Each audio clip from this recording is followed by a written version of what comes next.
Esse é o Ancapso e nós vamos falar agora sobre o caso do Alexandre de Moraes. Eu não tenho que falar de outra coisa no Brasil neste momento, né? Realmente uma coisa impressionante. Saiu mais reportagem na Folha de São Paulo sobre o vazamento, inclusive um áudio que mostra que eles sabiam que estavam fazendo coisas erradas, eles sabiam que estavam fazendo coisas ilegais.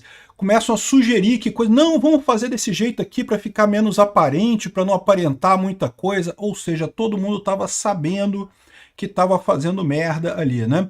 E aí, na visão deles, é por que estavam fazendo essa coisa toda? Porque precisavam acabar com o golpismo bolsonarista. Mas peraí, se vocês que estão inventando as provas do golpismo bolsonarista e o Bolsonaro saiu e não teve golpe, não teve nada, cadê o golpismo bolsonarista? Onde é que está o golpismo bolsonarista nessa história se as provas, entre aspas, que existem foram plantadas por vocês? Vamos entender esse assunto aqui, essa notícia foi... Ah, e uma outra coisa que eu vou falar também. Como é que isso aconteceu agora, né? Porque, para pensar, né? O Alexandre de Moraes estava fazendo essas coisas todas, tinha alguém bancando esse cara. Não é possível que ele fez isso tudo da cabeça dele. Ele tinha apoio político lá em Brasília para fazer essas coisas todas. O que houve? O que mudou? Por que fritaram o cara desse jeito, assim, do nada, né? Vamos falar sobre isso. Enfim, olha só, o auxiliar do Alexandre de Moraes sugere em áudio estratégia para evitar o uso descarado. Os caras sabiam. Eles sabiam que estavam fazendo merda, que não podiam fazer daquele jeito. Mas dá um jeito aqui, quer ver? Tem aqui o áudio do cara aqui, ó. Aqui é o Eduardo Tagliaferro, de terno, esse rapaz aqui, e o outro é o Ayrton Vieira, que é o juiz que... São os dois conversando, que era todo o papo lá do Alexandre de Moraes, né? Aquelas conversas gravadas, né? Então tem outras imagens aqui, mas o que interessa pra gente é justamente o novo áudio. Supremo Tribunal Federal, coloque, por favor, Tribunal Superior Eleitoral. O número do processo nunca ficar em aberto, colocar, no caso desse e dos próximos, a não ser que tenha alguma outra contraindicação, o 4781, tá? O 4781, para quem não sabe, é o inquérito das fake news, né? Tá aqui esse inquérito que é para colocar ali, que ele mandou colocar tudo no inquérito das fake news. E de ordem, colocar como de ordem do Dr. Marco Antônio, tá? Por quê?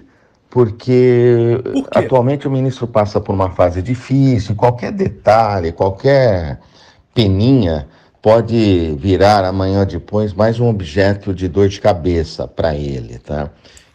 O ministro passa por uma fase difícil, qualquer coisinha pode virar dor de cabeça para ele. Olha o que eu estou falando com vocês, né? O fato do Alexandre de Moraes ter feito essas coisas todas, o ataque lá, o pessoal do Congresso americano questionando ele, o pessoal do Twitter questionando ele, o pessoal falando que não, Alexandre de Moraes manda, faz, acontece, coisa e tal. Não é bem assim, cara. No final das contas, as pessoas ficam preocupadas. É lógico que fica preocupado, é lógico que ele fica exposto.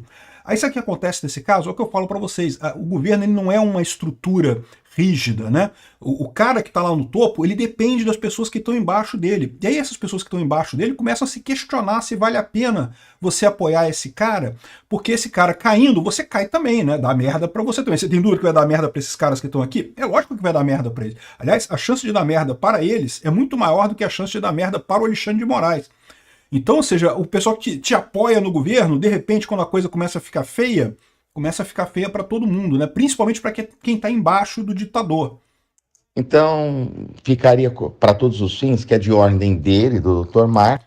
Para todos os fins, ou seja, o cara está entregando que é uma simulação. Estamos simulando, estamos fazendo uma simulação de processo legal aqui. O que ele manda enviar, né? É para a gente, aí é tudo bem. Ninguém vai poder questionar nada, etc. Falar, mas de onde que surgiu isso? Caiu do céu? A pedido de quem? E etc. Né? E colocar em cima, repito, o Tribunal Superior Eleitoral, processo como nesse aqui já que você mandou, por favor, 4781, e de ordem do Dr. Marco Antônio Martim Vargas, juiz. Doutor Marco Antônio Martins Vargas é o auxiliar do ministro Alexandre de Moraes no TSE. Ou seja, é um juiz... Lembra quando eu falei? Embora o TSE e o STF sejam estruturas totalmente independentes, eles têm o mesmo ministro, Alexandre de Moraes era ministro dos dois, mas as estruturas de baixo são diferentes. Então no TSE tinha o Marco Antônio Martins Vargas, que era auxiliar dele lá. Ele, por exemplo, foi quem proibiu a Carla Zambelli de criar perfis nas redes sociais, eu não sei o que lá, criou um monte de coisa aqui. Ou seja, é mais um outro cara que está nesse esquema aqui também. Conversando com a Cristina, ela pediu que a partir deste relatório e desse em diante, tá? Onde você coloca Supremo Tribunal Federal, coloque, por favor, em juiz, auxiliar, o juiz, enfim, né, do Tribunal Superior, da Presidência, enfim, por favor, tá? E eu aguardo outra via. Muito obrigado. Na verdade, quem conversou com a Cristina não fui eu, só para ficar claro. Foi o Jefferson, que trabalha comigo no Supremo, e em um primeiro momento eu até pensei em colocar meu nome de ordem do juiz, do Ayrton Vieira, etc, etc. Mas pensando melhor, fica estranho, porque eu não tenho como mandar para você. O Ayrton Vieira é o auxiliar do Alexandre de Moraes no STF. Entendeu, né? Ele tá querendo simular a coisa como se a coisa tivesse surgido toda no TSE, mas na verdade não. É ele que está produzindo aqui, é ele que está fazendo as coisas. Quem será Cristina? Cristina Gomes, chefe do gabinete do Marco Antônio Vargas, né? Então, ou seja, isso daí é que está é a Cristina que ele está mencionando, né?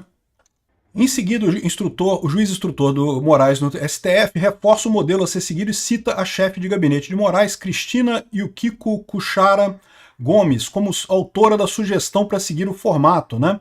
Ou seja, acho melhor as petições saírem do TSE para o STF. Isso daqui, ó, é de outubro de 2022. É exatamente entre o primeiro e o segundo turno das eleições de 2022, quando houve a criação daquela resolução do TSE que autorizava o combate à desinformação. Lembra que eu mencionei para vocês que isso era o verdadeiro golpe das eleições de 2022? Isso, mudança de regra eleitoral no meio da eleição, é algo inédito. Não existe isso no Brasil. A lei proíbe o TSE de fazer qualquer resolução no meio da eleição, justamente para evitar esse tipo de situação, né?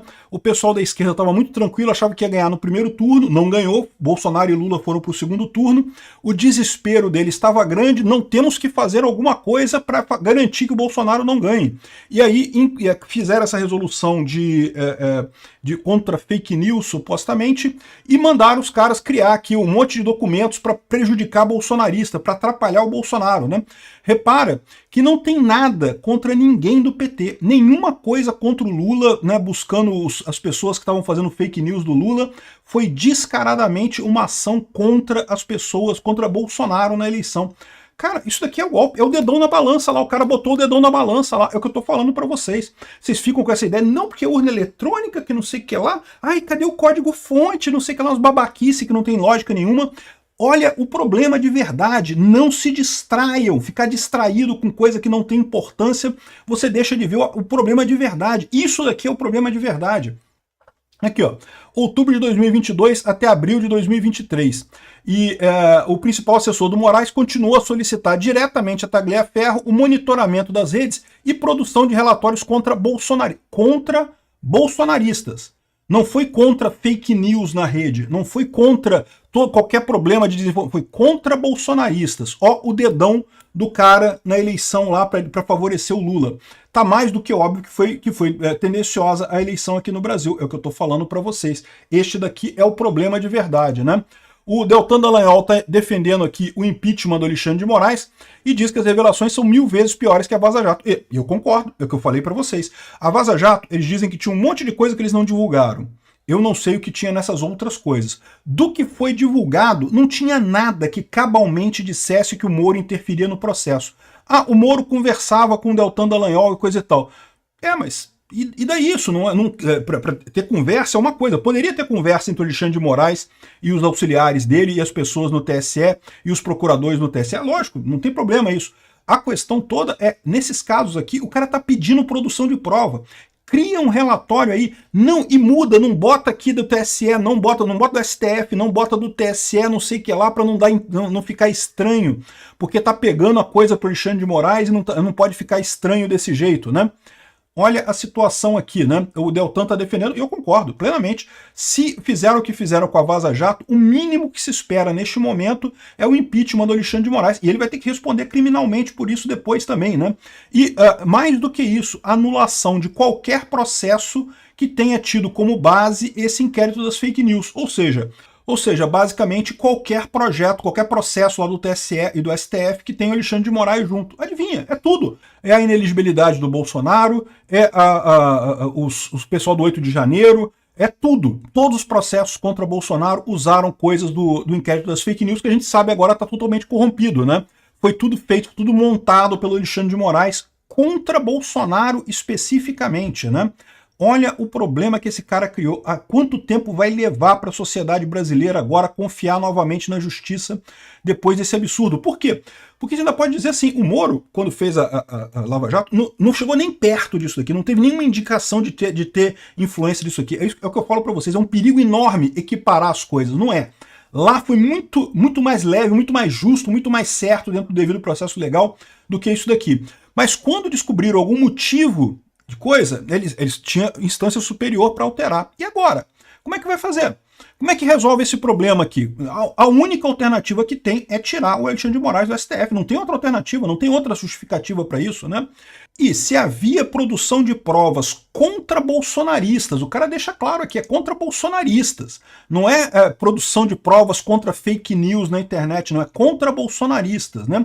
Aí vem até um outro cara falando aqui, não, porque mensagens secretas escancaram Moraes, investigador, acusador de julgador, porque ele mesmo fez isso para embasar ações contra expoentes do bolsonarismo golpista. Que golpismo? Que bolsonarismo golpista? Não teve golpe nenhum, não teve nada. Cadê a história disso daí? De onde é que tiraram isso? Esse pessoal, entendeu? Eles criaram essa fantasia do Bolsonaro golpista e ficam tentando alimentar com essa história. Mas só que não tem nada aqui. Então, esse cara criou o bolsonarismo golpista, criou o golpe do Bolsonaro a partir do nada, com essas coisas de fake news aqui, né? Então, aqui, ó, de forma que agora está tudo comprometido. Não tem alternativa, tem que anular todo o processo. Fizeram isso com Lula por muito menos, como é que vão fazer agora, né? É o que eu estou falando para vocês. E se não fizerem, fica muito aberta agora a possibilidade da Câmara e do Senado fazerem a anistia. Você concorda comigo? Vamos supor que o pessoal do STF não queira fazer isso daqui. Agora tem mais do que motivos para a Câmara fazer um processo e anistiar a galera toda. É isso que tem que acontecer. O Fernando Holliday está colocando aqui justamente esse áudio que eu já falei para vocês, dele reconhecendo que o problema existia, né? E bom, e vale a pena uma outra coisa aqui, entender uma outra história aqui, né? Olha só. Mensagens durante a campanha, aqui ó, as mensagens abrangem o período de agosto de 2022, já durante a campanha eleitoral, e maio de 2023.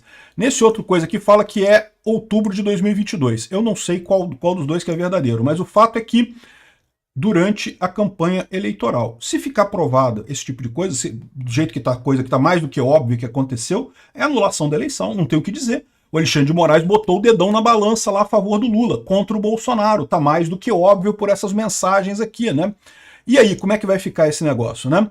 Outra coisa, o material vai de agosto de 2022, durante a campanha eleitoral, até maio de 2023. A Folha obteve o material com fontes que tiveram acesso a dados de um telefone que contém as mensagens, não decorrendo de interceptação ilegal ou acesso hacker. Agora para comigo aqui, vamos entender uma coisa aqui. Não foi um hacker, ok, não foi um hacker. Não foi uma interceptação, ninguém foi lá e interceptou isso daí. O que resta de alternativa? Alguém que está nessas conversas aí, o celular, que tinha o WhatsApp com essas conversas aí, pegou esse celular e entregou para a Folha de São Paulo, né? É o que sobrou, é a única alternativa que tem aqui, não tem outra alternativa. Bom, em tese, teria alternativa se você dissesse que, bom, o Alexandre de Moraes está comprando briga contra as Big Techs, né? As Big Techs podem ter ido lá e pegado essas informações todas do Alexandre de Moraes, né? Hoje em dia, ninguém está livre disso, né? Mas eu não acredito que isso aconteça porque o WhatsApp tem criptografia de ponta a ponta, então seria muito difícil, mesmo que o cara da Big Tech, aliás, é por isso que tem criptografia ponto a ponto, para nem o cara da Big Tech querendo ler suas conversas, ele consegue. O que consegue é se você tiver um celular, você for uma dessas coisas, né? Se você não é um dos participantes da conversa, é interceptação ilegal, por definição. Então, se não decorre de interceptação ilegal ou acesso hacker, é um dos participantes que pegou o celular dele, que é dele mesmo, com todas as conversas, e entregou para a Folha de São Paulo. E aí, quem pode ser essa pessoa? O período é de agosto de 2022 a maio de 2023. Assessor-chefe do TSE é preso por violência doméstica e exonerado do cargo. Maio de 2023. Eu não sei. Não estou dizendo que seja ele. Não estou dizendo que seja ele. Mas você pode imaginar que o cara talvez esperasse, talvez, eu não sei o que aconteceu no caso aqui, o homem de 50 anos foi preso em flagrante por violência doméstica em Caieiras, região metropolitana da capital paulista, e autoridades confirmaram que se tratava de Tagliaferro, que é o auxiliar lá do Alexandre de Moraes e coisa e tal, e eu não sei o que aconteceu aqui, mas eu posso imaginar que o cara se sentiu abandonado, né? Pô, sou amigo do Xandão, Xandão que manda no país, e o cara não pode me tirar de uma enroscadinha aqui, porra, dei uns tapinha na mulher e coisa e tal. Não tô dizendo que tenha acontecido isso, não sei o que aconteceu. Não sei o caso que aconteceu aqui, né? E o Xandão não me ajudou, né? Pô, de novo, eu estou especulando sobre o que poder... Mas vocês concordam comigo? Que, assim, se não é interceptação e não é hacking, é alguém que entregou o celular, né? A outra possibilidade também é a seguinte, o cara foi preso, né? A mulher dele ficou com o celular dele, né? Então, né? Também tem essa possibilidade. Não sei quem que entregou esse celular para a Folha de São Paulo, mas foi alguém que tinha acesso ao celular para entregar isso aí desse jeito, né? Curiosamente, mesmo hoje apareceu aqui um print do Twitter. O Twitter vai adorar isso daqui. O Elon Musk vai adorar isso daqui. Eu tenho certeza que o pessoal do Twitter vai fazer uma festa com essa história, né? Mas aqui, ó, mostrou mais uma carta de censura de contas brasileiras, inclusive um parlamentar, a esposa de um antigo parlamentar, um parlamentar atual e a esposa do antigo parlamentar, né? Então tem aqui a lista, o Marcos Duval é o parlamentar que foi censurado pelo STF, e a Paola da Silva Daniel, que é do Daniel Silveira, eu acho, não é isso? Acho que é ela, não tenho certeza se é ela. A filha do Pedro Eustáquio também está aqui, ó, um monte de gente sendo censurada aqui, mais uma comunicação do Alexandre de Moraes nesse esquema, identificando bolsonaristas e punindo bolsonaristas. Aí você fica perguntando assim, será que esse pessoal aqui, caramba, será que o Marcos Duval tinha um pendrive mesmo, cara? Será que a história do pendrive do Marcos Duval é verdadeira? Já parou para pensar nisso? Eu não sei, né? Mas, no momento que o Alexandre de Moraes censura o Marcos Duval, vaza 8 GB de dados para a Folha de São Paulo, né? O cara falava que tinha um pendrive, que é um pendrive perigoso. Eu não sei, não estou sabendo de nada. A questão toda é essa, né? O Alexandre de Moraes estava no TSE, a imprensa tentou falar com ele, agora o mundo caiu para o Alexandre de Moraes, né? Ele evitou a imprensa e coisa e tal e saiu de lá. O Glenn Greenwald, ele tem um programa todos os dias no Rumble. Hoje ele falou, ó, não vai ter live hoje. A coisa tá pegando fogo, meu amigo. Agora caiu a República. Caiu a República. Eu vou te falar um negócio realmente impressionante isso daqui. Ninguém sabe. É o que eu falo para vocês, bicho. O pessoal falando, não, porque é impossível o Bolsonaro concorrer em 2026. Mas, meu, o Brasil, cara, tudo muda aqui no Brasil, tudo muda. A gente tem que estar acostumado com isso.